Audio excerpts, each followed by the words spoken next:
Hola, pues bienvenida a todos y todas otra vez. Esta es la segunda parte y vamos a hablar un poquito de, como habíamos continuado, de inmunomodulación.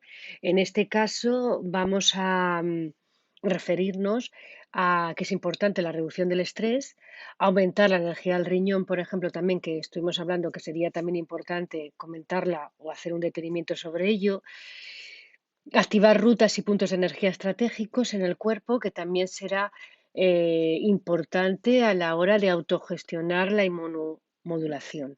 Como decíamos, tratamiento de la enfermedad con la medicina china también, una vez que tenemos la patología, que en este caso puede ser una gripe, un constipado, algo más fuerte como estamos en estos últimos tiempos viendo, ¿no? Ya sea el SARS o sea el COVID, cómo también podríamos trabajarlo de una manera base.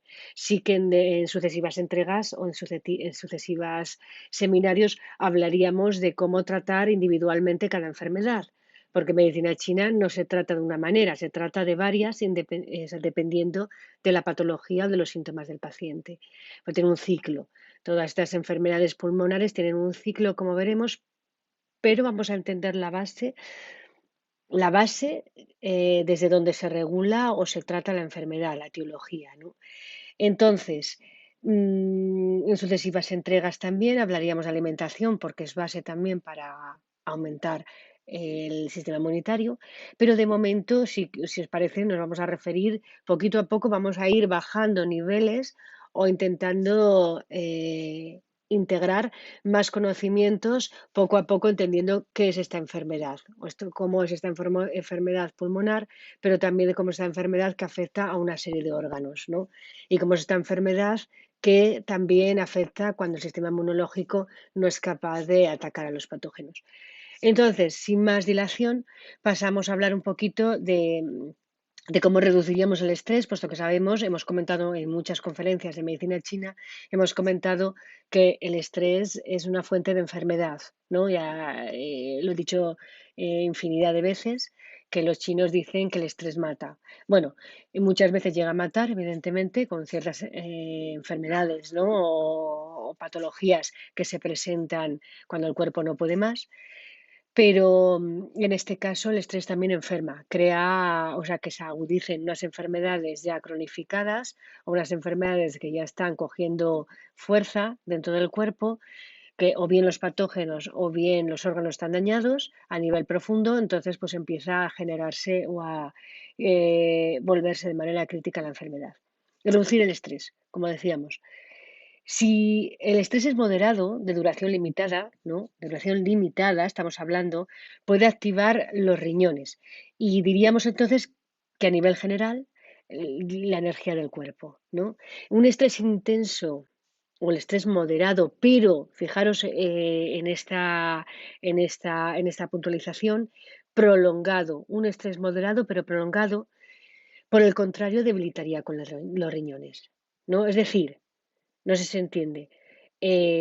Un estrés moderado de duración limitada, es decir, tengo que preparar un examen y tengo que, pues eso, no estar 1 o 2 semanas a tope, pues este estrés moderado, limitado, nos va a llevar a que nos podamos activar los riñones, pero necesito esa energía para poder llevar un plan a consecución, pero sí que es verdad que si lo prolongo más en el tiempo, voy a ir debilitando cada vez más los riñones.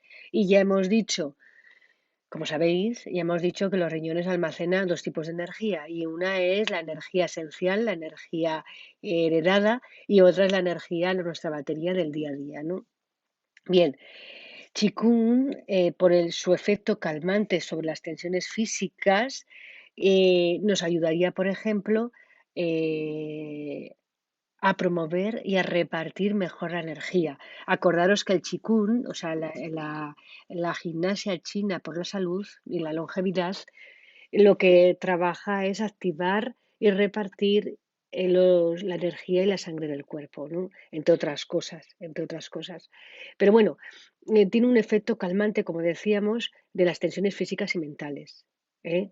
Por tanto, vamos a promover mejor, como decíamos antes, el uso de esa energía del cuerpo para llegar a los órganos y a todas las partes del cuerpo. Todos los ejercicios que practicamos en Qigong Los practicantes de Qigong implican volver su atención al cuerpo y calmar la mente, importante para devolver ese estado de equilibrio al cuerpo. Bien, Taoyin, los ejercicios de respiración, la meditación sentada serían particularmente preciosos, ¿eh? O sea, y son aquellos tesoros que hablábamos cuando hablamos de los tesoros de la medicina china, este es uno de ellos, ¿no? Que evitan la fuga de pensamientos y de emociones que te hacen perder el sentido de la realidad. O sea, que cuidado, si alguien cree que los ejercicios que calman, que devuelven ese uso de la energía que decíamos, ese volver a encontrarse consigo mismo, son demasiado lentos. No, precisamente en esta lentitud está la autocontemplación del cuerpo y por tanto la automodulación y la autorregulación. Bien, no solamente se puede activar el cuerpo con un ejercicio aeróbico. Estamos viendo que el contrario también lo hace. Vale, decir también que los ejercicios de enraizamiento, nosotros tenemos un ejercicio que es el árbol, ¿no? Entonces vamos a enraizar con el chikun y va a ser muy útil porque mejoraría la capacidad de mantener la calma, ¿no? Y permanecernos en un estado de centramiento, de autocentramiento, incluso cuando todo se mueve a nuestro alrededor. Por ejemplo, con este confinamiento que estamos sufriendo, ese estrés, ese, esa cantidad de pensamientos no desbordados de la enfermedad, del miedo, pues bueno, vamos a calmarlo y vamos a regularlo. Otro aspecto importante que vamos a tener en cuenta es que tenemos que aumentar la energía del riñón, como vemos, ¿no?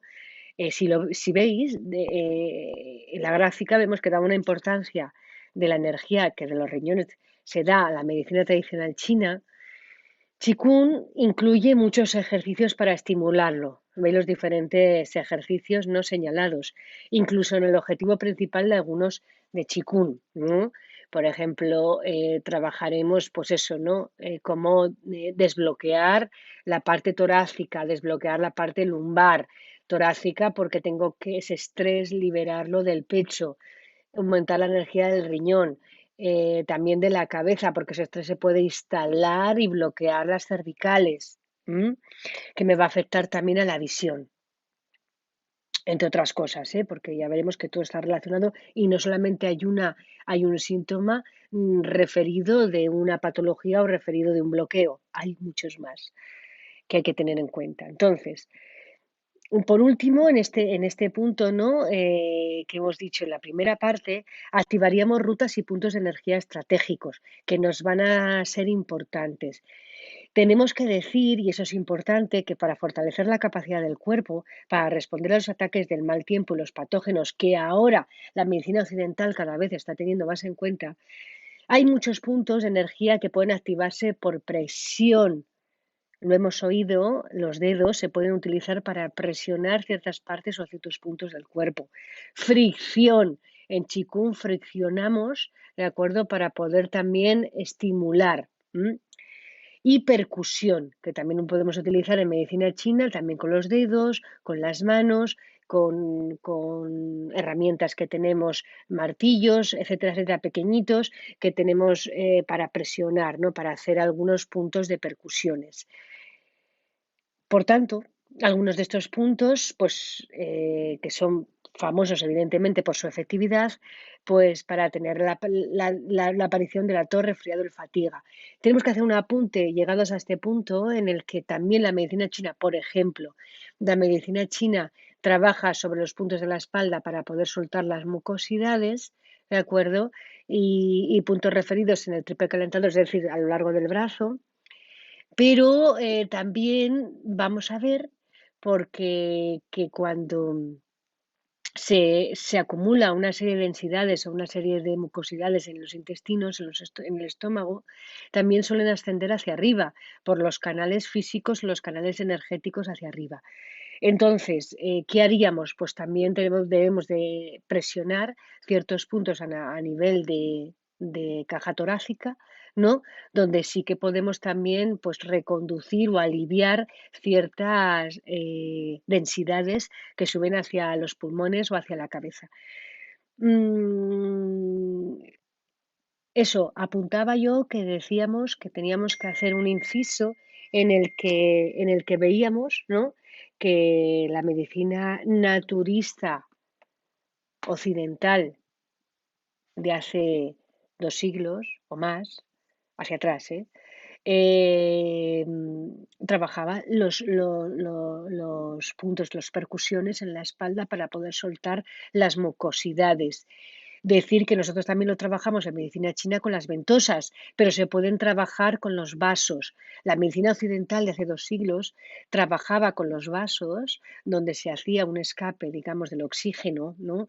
Y con una vela, entonces, pues ahí succionaba puntos estratégicos en la espalda para poder soltar las mucosidades, el frío interno y la densidad interna y poder aliviar los síntomas de los constipados y sobre todo, como decía, aparte de los vaos, mover lo que son las mucosidades del cuerpo adheridas a los pulmones. Ok, o sea que vemos que las dos medicinas tienen sinergias, y no vamos a hablar de otras medicinas, evidentemente, a nivel mundial, tienen sinergias que nos devuelven que, bueno, que tiene un sentido aquello que trabajamos en las dos medicinas. Que en esta medicina occidental actual haya dejado de utilizar no quiere decir que no sea efectivo. Bien, en conclusión, para pasar de apartado, diremos que en general el caso en la medicina tradicional china, el Qigong ofrecerá diferentes ejes de prevención, ¿no? De enfermedades también, porque recordar que es parte de la medicina china. Entonces, fortaleceremos capacidades de defensa inmune, evidentemente, ¿no? Por medios simples de ejercicios, tablas de ejercicios y completamente naturales. Sería una pena que no lo utilizáramos dentro de la medicina china. Por eso los médicos chinos, los practitioners chinos, lo que hacemos es utilizar o introducir en las sesiones de medicina china no solamente acupuntura, como se conoce aquí, sino también ventosas, como decíamos, plantas, preparados ya fitoterapéuticos que trabajan los laboratorios que están especializados en ellos, sino que también metemos ejercicios y tablas de Qigong, ¿ok? Para que evidentemente pues mejore la salud, ¿no? En estos casos de patologías pulmonares de las que estamos hablando o de inmunomodulación, que también es importante y que va paralelo o va de la mano. Vamos a hablar también, si os parece, vamos a tratar, porque también es importante, el tratamiento de la enfermedad, de la enfermedad, estimulando las defensas o estimulando la inmunomodulación, ¿no? Con medicina china. Y lo primero que diríamos es que durante más de 2000 años la medicina china, ¿no? Ha reconocido el papel de las perturbaciones climáticas, evidentemente, y ambientales, en el desarrollo de enfermedades febriles o de enfermedades como la que estamos hablando, pulmonares, y desencadenamiento, ¿por qué no?, también de epidemias, que es lo que estamos hablando, ¿no? Es nuestro punto más importante hoy en día. Anteriormente se atribuía principalmente la invasión del cuerpo, ¿no? Por viento frío, patógenos, virus, bacterias, parásitos, enfermedades dañinas del frío. Nosotros le llamamos Sanhanbin. Estas enfermedades son, desde la fundación, ¿no? de la Escuela de Medicina China, Europea de Medicina China, podemos hablar de que, bueno, de que también se hablan de enfermedades de calor, que en este caso hablaríamos de Wenbin. En la dinastía Qing, no nos olvidemos que va del 1644 a 1911, también se atribuía un factor climático patógeno de naturaleza tibia o caliente, en caso de afecciones epidémicas, o lo que se llamaba chi pestilencial, y también conocido como toxinas tibias epidémicas, que se encuentran en el medio ambiente. Pues nosotros hablaríamos en medicina occidental, podemos hablar de patógenos, virus y bacterias. Parásitos también. La medicina occidental también reconocerá actualmente, ¿no?, el impacto del cambio climático efectivamente y los cambios ambientales en la etiología, ¿no?, de los agentes infecciosos, pues como un factor clave en la aparición de enfermedades infecciosas. Sí, pero nosotros vamos a hablar en términos modernos de la medicina china moderna, vamos a hablar que el Wenbin, como hemos dicho antes, corresponde a diferentes etapas evolutivas de una gran cantidad de enfermedades infecciosas. En este caso, fiebres eruptivas, vamos a hablar, vamos, de las que conocemos muy bien, ¿no? Viruela, sarampión, escarlatina, etcétera. Pero también vamos a hablar de la encefalitis japonesa, que es donde se trabaja ese término. La meningitis cerebroespinal también, fiebre tifoidea, paratifoidea, dengue, infección de VIH o SIDA, síndrome respiratorio agudo severo. También lo vamos a hablar, ¿no? En este caso, gripe. Es decir, hay una serie de patologías que podemos insertarlas en estos síndromes de calor. Eh, por ejemplo, también la gripe leve podría corresponder, según signos y síntomas que nosotros conocemos, ¿no? Y su desarrollo también, a los síndromes que se dan en el calor de la primavera, aquí donde estamos ahora, en la estación que estamos ahora, la humedad calor, una ola de calor calentada, que es como hablarían los libros antiguos, ¿no? Y no infecciosas. Es decir, quemaduras solares, alergias, por ejemplo, también dan lugar a este tipo de patologías.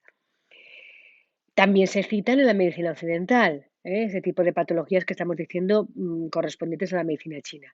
La teoría de Wenbin, o el enfoque diagnóstico y terapéutico, ¿no? Asociado a este tipo de patologías, se usan hoy en la medicina china como una herramienta, pues bueno, conceptual, ¿no? Y práctica. Práctica sobre todo también en el diagnóstico de muchas enfermedades infecciosas. Fijaros, agudas, infecciosas agudas, también crónicas, pero bueno, veremos que también en el punto de agudas es importante, ¿no? De la medicina occidental, incluidas, pues bueno, ciertas enfermedades emergentes como el síndrome respiratorio agudo severo, es decir, el que se conoce como RAS, ¿no? Ese RAS. O la gripe aviar H5N1, que también por todas las pandemias que, bueno, hemos ido sufriendo o nos han hecho sufrir, ¿no? En estos últimos tiempos, para nosotros, desgraciadamente, son conocidas. Hoy en China hay dos escuelas de pensamiento, deciros también sobre enfermedades febriles, ¿no? Y de origen externo. Una, encontraríamos la escuela Shanghai y la escuela Wenbin, las dos. Ambas han desarrollado métodos de diagnóstico terapéuticos específicos para este yin, quien, pues bueno, que ha dominado, pues como os decía, estas enfermedades. El enfoque diagnóstico y terapéutico, de acuerdo con las 6 capas, ¿no? Establecidas por Samson Jin, quien ha dominado durante, bueno, más de 14 siglos, ¿no? La reflexión china sobre patogénesis y el tratamiento de enfermedades febriles de origen externo, se usa hoy principalmente, fijaros, para diagnosticar y tratar enfermedades debido a que se reconoce todavía hoy la invasión del cuerpo por perversidades de viento y frío, afectados por el frío, no solamente por patógenos. Acordaos, patógenos, seguimos hablando de virus, bacterias y parásitos, ¿vale? Los métodos que utilizamos hoy en día, las 4 capas, se utilizan actualmente para diagnosticar y tratar enfermedades por calor. Las teorías de las enfermedades, efectivamente, del calor, es el resultado de más de un milenio de observaciones clínicas realizadas durante numerosas epidemias que asolaron China, porque como decíamos en la primera conferencia, China es un país que está acostumbrado a sufrir un montón de pandemias durante siglos, ¿de acuerdo? Por eso están especializados y por eso tuvieron que trabajar la vacunación, la inoculación de virus prácticamente con muy baja intensidad, no como hoy, que hablaremos más adelante, vuelvo a repetir, de lo que hoy son las vacunas. Las vacunas tienen una intensidad hoy enorme de patógenos y más cosas, metales pesados y más cosas que también tenemos que decir, porque hay que saberlo. Bien, volvemos a que se trabajaba, actualmente también se trabaja, ¿de acuerdo? En diferentes regiones y en diferentes entornos, ya sea en los entornos de la ciudad como en entornos de pueblo en el país de China. Y está relacionado, ¿no? Intrínsecamente con la observación de las características y la evolución de enfermedades, pues bueno, afecciones epidémicas, como decíamos, pero también con repetidos fracasos terapéuticos que se han ido viendo, porque lo que decimos, China tiene uno de su experiencia a raíz de las epidemias que han tenido, han cogido una solera, una experiencia tremenda en plantas, en medicaciones, en vacunas naturales, formulaciones de vacunas inyectadas, ¿no? A través de plantas. Y oye, que esa experiencia hay que tenerla en cuenta. No solamente sirve la vacuna, bueno, que algunos pondrán en tesitura, ¿no? Las vacunas de la medicina occidental, sino que también tenemos toda esta medicación y trabajo que ha realizado la medicina china. Luego veremos también, porque os vamos a incluir estudios clínicos, tanto de medicina china anteriores a lo que está pasando ahora y actuales con lo que está pasando ahora. ¿De acuerdo? Eso quiere decir que el estudio clínico, pese a que le pese que existe y lo hay, y lo podemos comprobar, lo podemos mostrar, pues existe y nos sirve. Lo tomamos como referencia y como patrón. Bien, por último decir que bueno, que tenemos, ¿no? Tratamientos para medicina tradicional china, que no solamente trabajamos el qigong, la acupuntura, sino que también trabajamos, como decíamos, las ventosas, la fitoterapia, etcétera, etcétera, una serie de conjunto de herramientas terapéuticas beneficiosas para la salud. ¿M? Masajes también, porque no solamente la farmacopea y en la acupuntura está definida en los protocolos médicos o clínicos dentro de los hospitales para poder vencer este tipo de enfermedades respiratorias, ¿no? O inmunológicas, sino que también los masajes se aplican también en China, la moxibustión se aplica también en los hospitales de China. Con lo que tenemos un conjunto de herramientas bastante amplio y bastante efectivo. ¿M? Ese aspecto preventivo, ya sabéis que la medicina tradicional china también trabaja, tiene una larga historia, una evolución continua. En consecuencia, pues bueno, ya sabéis que acumulamos o se acumula la medicina tradicional china una cantidad de conocimientos, ¿no? Libros y libros, materiales, decir que no solamente tenemos escritos en China, en las bibliotecas y en los estudios, en los hospitales y en las universidades de China, saber que también tenemos registros o bibliotecas a nivel europeo o a nivel americano, estadounidense, donde se han desarrollado los estudios clínicos de medicina china, tenemos una cantidad de estudios tremendos. Lo que sucede es que en España los practitioners o las escuelas, ahora la Fundación Europea de Medicina China sí que está aplicándolo, o sea, sí que se están añadiendo a todos los estudios, a todas las investigaciones, a todas las publicaciones, estudios chinos. ¿De acuerdo? Pero para los que no saben, para los neófitos en el tema, no digo para los practitioners o los que están estudiando medicina china, ¿no? Eh, tenemos mucha cantidad, una cantidad de estudios ingente de patologías, de enfermedades, de protocolos. O sea, quiero decir que en esto lo vamos a ir también liberando y lo vamos a ir desarrollando y lo vamos a ir incluyendo en la plataforma de MTCI, ¿no?